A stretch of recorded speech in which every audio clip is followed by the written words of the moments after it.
Even when there's nothing to gain from it except the pure competitive rush, there's a definite addictive feeling that comes from winning in any form of competition.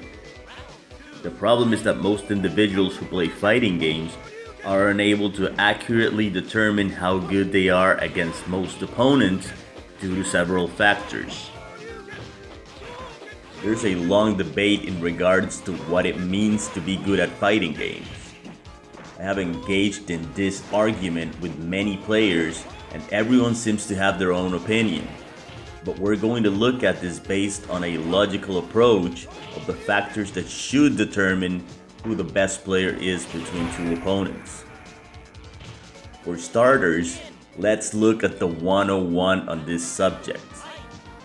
According to the dictionary, the meaning of mental ability is the power to learn or retain knowledge.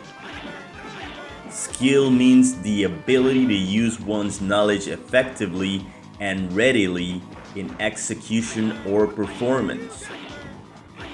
Last but not least, intelligence means the ability to acquire and apply knowledge and skills. So basically, your mental ability allows you to learn skills, and your intelligence allows you to make the best possible use of those skills. This means that if two players are new at a fighting game, their skill level is extremely low. But this doesn't matter if their opponent is equally unskilled at the game. If both players have the exact same skill level, their intelligence is going to declare the winner. On the other hand, if one player is very skilled at the game and their opponent is not, the skilled player is always going to win because their bag of tricks is going to be larger than that of the new player. In this situation, the new player is severely handicapped by his lack of skill. So there's no way to measure who is better in this scenario. You can measure who has the most skills, but not who has more intelligence to play the game. I used to be the type of player who would get very salty anytime anyone would best me in a game or in anything I did in life that was of a competitive nature. It wasn't until I took the time to really understand how competitive play works and what it takes to be good at a game that I finally let go of the salt, and now I truly enjoy fighting games. I don't really mind losing because I know it's essential to lose many times in order to start winning. Just like it is required for you to fail in life many times before you become successful. How do you determine the best in a competitive environment? Let's start with a very simple example. You have two people who are equally new at fighting games and they have never played fighting games before. You take 1 hour of your time to simultaneously teach those two players what each button does in terms of normal attacks, and you explain the basics of throwing, jumping, highs and lows. Now you match those two players to battle on a 1st to 10, and the winner of this match is going to be the one with superior intelligence without a doubt, because both players had the same amount of time to prepare and the same level of experience. This takes us back to the meaning of intelligence being the ability to acquire and apply knowledge and skills. The winner of a 1st to 10 between two equally unskilled players is going to determine who had more intelligence to apply the knowledge that was provided to them simultaneously. The most talented player is only determined when two players who are just getting started or two players who have reached the top levels of a game get into a competitive fight. Being talented is useful, but it is not essential to win. A good player is not necessarily a talented player, and this can be explained quite easily. Talent means to have a natural aptitude for something. In other words, being able to do something in a way that seems ahead of what the average person would be able to do. Now, think about this for a second. Out of all of your opponents, do you feel that any of them have full awareness of how to play the game? The answer most of the time is that they don't. But even a slight advantage in terms of skill can mean that the other player is going to win most fights against their opponent. The value of playing fighting games. Fighting games are a fun way to test your mental abilities and also your patience and your discipline. If you're a casual player, like most of us, you should never feel discouraged by losing. You need to know that your limitations are heavily based on the time you spend playing a game.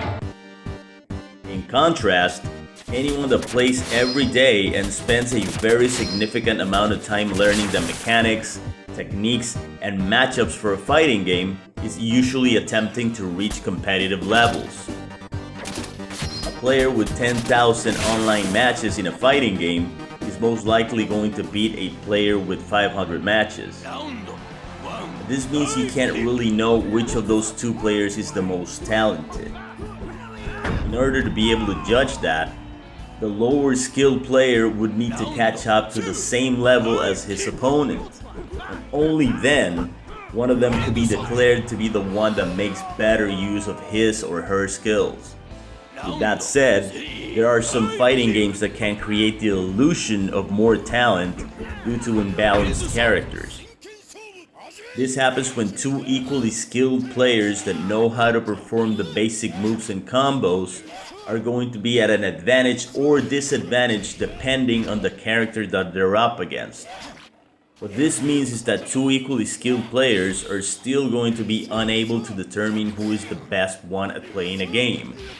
That is, if the character choices are extremely imbalanced.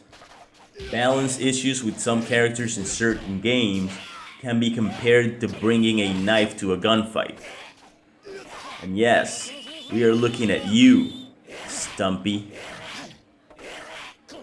With that said, it's important to note that if you're playing at pro levels, it is your responsibility to look for a character that has the best probability of helping you win when you face players of equal skill.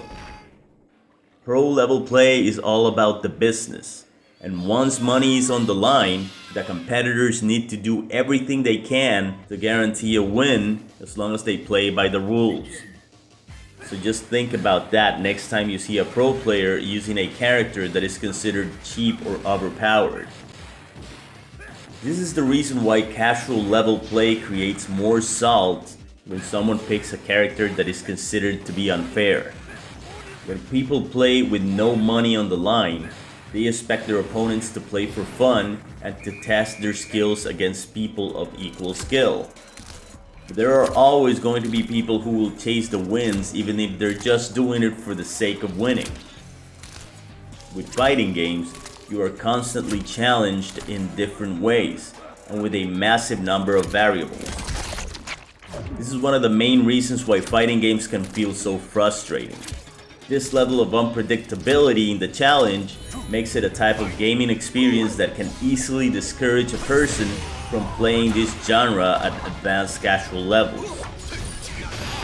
Given the often frustrating nature of becoming a top-level fighting game player, many gamers prefer the single-player experience. While single-player games can provide a competitive aspect with high scores and speedrun records, the experience itself is individual and it is not competitive. When people play single-player games, their actions within the game are only challenged by a computer. And this eliminates the frustration related to competitive play. When someone plays a game against a human opponent, every button they press and every action they perform is going to have a reaction from their opponent. This level of back and forth can create too many scenarios that are going to determine the outcome of the match. When you play a single-player game to speedrun it, you are clear about the challenge from the very beginning of your journey. You know what the goal is, and you know what you need to do and how many variables you have to deal with if you expect to perform better than the person holding the record. The single-player experience is rarely frustrating in a way that makes people rage quit because their egos are not on the line in the same way that they are when they play fighting games. The modern single-player game is meant to be an adventure and an experience that is similar to that of watching a movie, but with an interactive approach. This is the reason why single-player experiences are still essential for the industry, as they are the most reliable way to find entertainment in video games without turning them into a competition. When someone is unable to move past a challenging part of a single-player game, their reaction is often of frustration, but their egos are rarely bruised in this type of situation. They will often keep trying without feeling emotionally drained, or they will simply quit playing the game. Fighting games make things more personal in the mind of many players because there is another person creating the challenge. The initial reaction of many players when they lose to their opponent is to feel that their intelligence and their talents are being questioned. Our egos are often stronger than our ability to analyze what is truly happening during a competitive situation. This is the main reason why so many people rage quit in fighting games, and even end up engaged in arguments that escalate to clear displays of frustration that have even resulted in physical harm in extreme situations. Most of the time, when you lose when playing a fighting game, you lose due to an imbalance in the level of experience between you and your opponent, not due to lack of mental ability or because the other person is superior in terms of intelligence. As I mentioned before, only two players at equal levels of inexperience or two players at equal levels of experience could ever determine the superior player. But the purest form of competition would be to have two players that are equally unskilled and are given basic instructions to compete against each other. Perhaps a tournament with completely amateur players that have equal levels of inexperience would be more exciting than one with pro players. The reason why is because it feels more admirable to see how people evolve during a fight by discovering new ways to handle their opponent. If there is one thing that I would like the viewers to take from this video, is that playing fighting games should always be about the fun. Even if you're thinking of becoming a top player, you should always take the time to evaluate how much fun you're having, and only then you will find out if you have what it takes to turn that fun into a paying job. It's also important to remember that everyone is a scrub to a certain degree, and anytime you run into someone who spams moves or plays like an amateur, there's a good chance that this person has many things on their real life plate and they hardly have time for fun and entertainment at home. Time that they would rather spend spamming moves and playing the game than studying how to become better players. This is the exact reason why modern fighting games cater to casual players.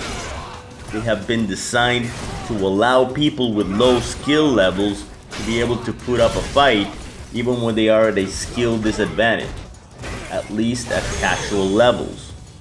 Fortunately for them, casual level play is the vast majority of the community for any fighting game. So, with that said, be sure to show this video to anyone that seems to brag a bit too much about beating you at a fighting game. It may just give them a much needed piece of humble pie regarding the reasons why they are winning. Alright guys, thanks for watching, and remember to subscribe if you like the content, and I will see you in the next one.